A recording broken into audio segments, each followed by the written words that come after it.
कल हमारी कथा कहाँ पर पहुंची थी, किसको याद है किसी को याद है?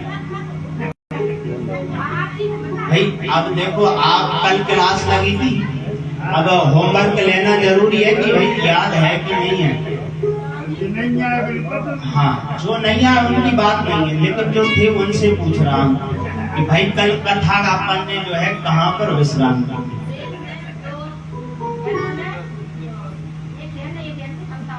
हाँ, माताजी बहुत ध्यान से सुनती है। हमारी यजमानी है ना, हमारे भगवत इसमें आई तो वृंदावन बिहारी लाल की। तो कल कथा भैया हमने विश्राम करी थी आत्मदेव जी की कथा पर, धुंधकारी की कथा पर। कल कथा में प्रसंग चल रहा था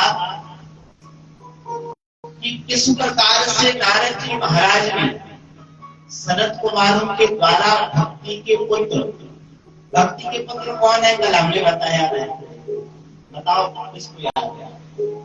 ज्ञान और वैराग्य, ये दोनों भक्ति के पुत्र हैं।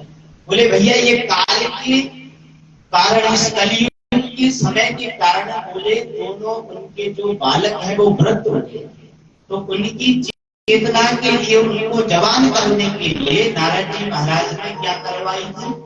भागवत जी की कथा भक्ति महारानी के पुत्र के लिए कहाँ पर करवाई थी? बताओ, आपको याद हो तो कहाँ पर नारद जी ने कथा करवाई थी? हमारे हनुमान जी को याद होगा।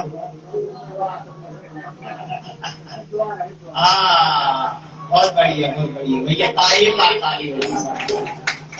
हरिद्वार में जो है नारद जी महाराज ने भक्ति के पुत्र ज्ञान और वैराग्य के लिए भागवत जी की कथा करवाई थी। कहाँ? हरिद्वार में।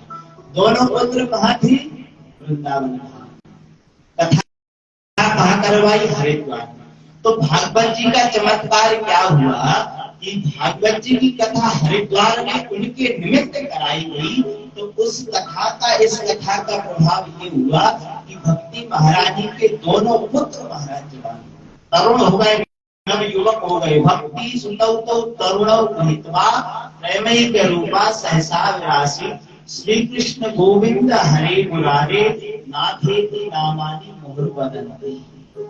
और भैया जवान ही नहीं हुए हैं, वे दोनों भक्ति अपने पुत्रों को लेकर के हरिद्वार में कथा पांडाल में वहां जाकर के प्रकट हो गई है।